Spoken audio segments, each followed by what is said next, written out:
19 sur Europe 1 avec notre invité, chère Christine, Maître Louis Caillé. Comment un animateur en périscolaire parisien peut passer d'un arrondissement à un autre, violant des enfants, agressant des enfants les uns après les autres sans que personne ne puisse arrêter ces crimes? Je n'arrive pas à comprendre. Écoutez le témoignage de quelques secondes d'une autre victime de ce même animateur dont il est question sur Europe 1. Comment ils ont pu tous se retrouver au même endroit? Est-ce qu'ils se sont organisés? C'est vraiment quelque chose qui interroge, parce que là, c'est pas un loup solitaire, c'est pas la faute à pas de chance. C'est vraiment une meute organisée et qui a profité d'un système qui est défaillant et qui se sait défaillant, parce que vu le nombre de cas de violences sexuelles dans le périscolaire à Paris, la mairie, elle ne peut pas ignorer que son périscolaire grouille de pédophiles. La mairie ne peut pas ignorer. Et écoutez Anne, qui est cofondatrice du collectif SOS Périscolaire, parce qu'on se dit, mais qu'est-ce que fait justement ce périscolaire? Qui vient en aide aux enfants? Écoutez-la. Le recrutement est un des gros problèmes du périscolaire à Paris, mais aussi partout en France. Il y a une pénurie d'animateurs formés. Ça ouvre la voie malheureusement au recrutement de gens qui ne sont pas formés, qui sont là finalement, on ne sait pas vraiment pourquoi, ou dans le pire des cas, on sait pourquoi, parce que éventuellement ce sont des prédateurs et que quand on recrute sans lettre de motivation, sans formation, sans CV du matin pour l'après-midi même, on ne peut pas s'attendre à autre chose. Nous, on demande une professionnalisation ou une reprofessionnalisation de la filière animation. Maître Louis Caillé, vous êtes dans le studio d'Europe 1, vous êtes avocat des parents d'un des enfants de 3 ans victime de viol et d'agression sexuelle commis par un animateur périscolaire parisien. Vous nous racontiez comment le monde s'est effondré pour les parents de ce petit enfant. Que s'est-il passé après avoir expliqué à ses parents il y a un mois qu'il avait été victime de viol? Que s'est-il passé pour cet animateur? Il a été suspendu. Il est actuellement, à ma connaissance, puisque je n'ai pas accès à l'enquête qui est secrète, puisqu'il n'y a toujours pas d'ouverture d'instruction criminelle, il est à ma connaissance en liberté. Il prépare sa défense comme c'est son droit. Il fait éventuellement le nettoyage de ses contenus numériques. C'est absolument catastrophique. Ni auditionné, ni placé en garde à vue? À ma connaissance, non, puisque les services d'enquête je leur jette pas forcément la pierre, ils font face à un déferlement de plaintes, et il faut manifestement auditionner un certain nombre de personnes. Le problème est que mes clients sont confrontés à un double mur du silence. Il y a le mur du silence judiciaire. Concrètement, Anne de SOS Périscolaire, à qui je rends hommage, elle s'occupe de tout en fait. Elle s'occupe de mettre en relation les familles. Comment font les familles quand ils sont face à un tel témoignage de leur enfant? Comment font-elles? Quel pédopsychiatre aller voir? Comment préserver la parole de l'enfant en attendant qu'ils soient entendus par la BPM?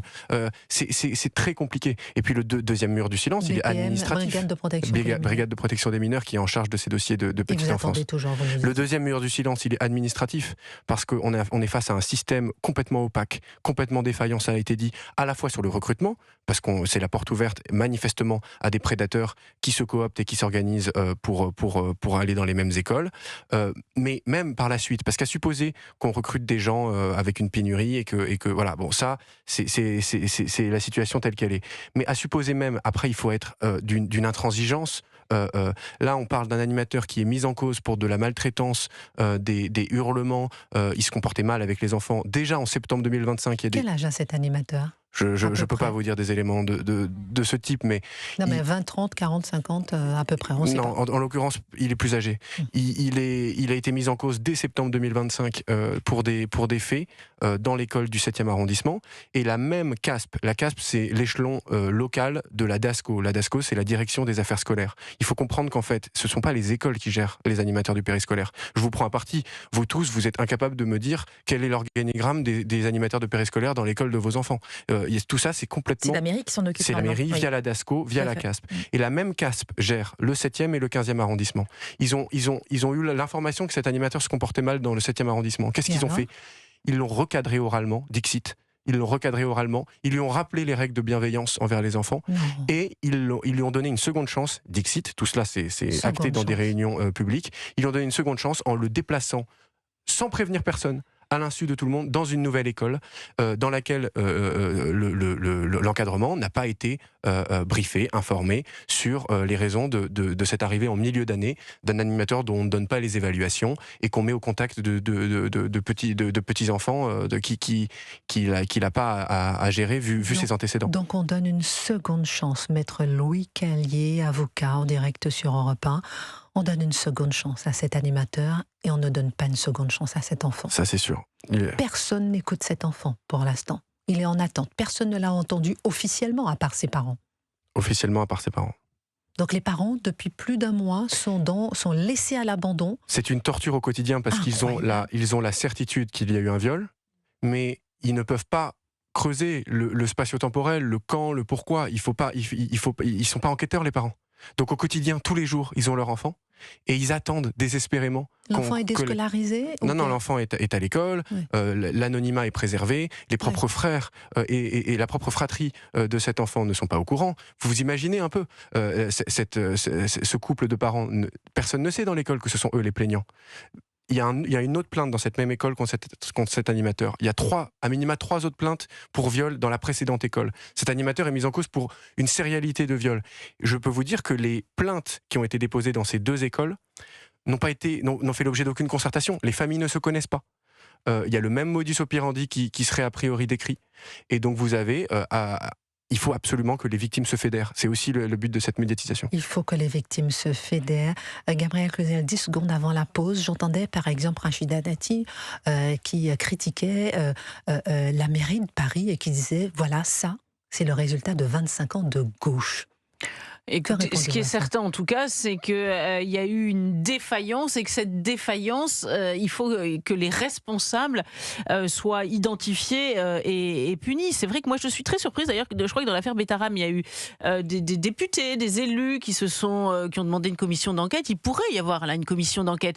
On sait très bien et on sait depuis la réforme sous François Hollande, parce que ça rejoint ce que dit Rachida Dati, qu'en 2013, le temps scolaire a été réduit dans l'après-midi et on a eu besoin tout d'un coup d'animateurs périscolaires. Vous savez, c'était la semaine des 4 jours et demi. On revient sur ce sujet, ma chère Gabrielle. Il est important de tirer tous les fils de responsabilité. Très important. Que fais-tu de ton enfant quand tu travailles ? Tu es obligé de faire confiance. Tu es obligé de donner ton enfant. Pour les parents, c'est terrifiant. C'est terrible. On marque une pause, on revient sur ce sujet. 11h30, 13h. Christine Kelly et vous. Nous sommes dans le studio d'Europe 1 avec l'avocat Louis Callier à propos de cet enfant de 3 ans qui a été violé par un animateur périscolaire. Mur du silence, il nous expliquait un animateur dans la nature qui n'est ni convoqué, ni auditionné, ni placé en garde à vue, une famille qui est en attente de solutions, une famille détruite et un enfant détruit. Peut-être un dernier mot sur ce sujet, Louis Callier. Juste avant peut-être Alexia qui nous appelle du Nord et qui dit qu'elle a été parent d'élèves et qu'elle se demande que fait l'école. Et vous avez peut-être vous aussi été témoin de ce genre de violence. Alexia, dites-nous tout, vous nous appelez du Nord. Oui, bonjour. Bonjour Alexia. Vous m'entendez ? Oui, bonjour Alexia, oui. Dites-nous tout. Alors, témoin de ce genre d'acte, heureusement pas pour moi. Par contre, j'écoute avec attention depuis donc le début les témoignages aussi bien de l'avocat de cette famille, des parents dévastés. En effet, la mairie qui ne bouge pas beaucoup, j'entends que il y a en effet toute cette demande auprès des AESH de la reconnaissance du métier, etc., etc. Mais aucun mot, et je ne comprends pas, je suis assez sidérée, de ne pas avoir une association des parents d'élèves qui est dans la boucle. Faut quand même savoir que ces associations, même si elles ne sont pas présentes physiquement ou même de par le statut dans les écoles, elles peuvent intervenir et surtout en fait appliquer le droit de chaque enfant, des parents. Il y a seulement la SOS périscolaire en fait, c'est ça. Il n'y a pas d'association, je demande à Louis Callier, maître Louis Callier, il n'y a pas d'association de parents d'élèves dans la boucle ? Si, il y a des réunions publiques, des parents qui essayent de se mettre en relation, mais c'est très compliqué. Incroyable. Merci Alexia pour votre témoignage. Oui, dites-nous. Voilà, moi c'est ça en fait qui m'interpelle parce que avant tout, il y a cette obligation de protéger, de même mettre Bien sûr. en prévention, de retirer un personnel Auquel cas, là, ce serait tout à fait légitime. Et puis mettre sur la place publique, en fait, pour que justement ce genre de personnes et d'individus ne réitèrent pas, ne récidivent pas. C'est ça, ne soient plus nuisibles. Et on voit effectivement que c'est incroyable, que malgré l'association de parents d'élèves, les associations de parents d'élèves, nous dit Maître Caillé, malgré l'association périscolaire, malgré toutes les demandes, rien n'aboutit. Merci beaucoup Alexia de nous avoir appelé. Excellente journée sur Europe 1. Maître Louis Caillé, que va-t-il se passer maintenant? C'est incroyable d'arriver à se dire qu'un enfant de 3 ans est détruit, violé, comme ça, en plein Paris. Et il n'y a que les médias finalement pour vous aider. Dans un pays digne de ce nom, il faut 2 choses. Il faut nettoyer les écuries d'Augias et tout remettre à plat dans ce système périscolaire complètement défaillant et catastrophique, il faut le dire. Et puis judiciairement, je vais aller chercher toutes les responsabilités possibles, on va remonter. Il y a évidemment les responsabilités pénales des prédateurs, mais il n'y a pas que les prédateurs, il y a aussi les complaisants, il y a les négligents, et il y a un système qui a permis la mise en danger d'enfants, et nous ne nous interdisons aucune plainte. Merci beaucoup d'avoir été en direct avec nous sur Europe 1.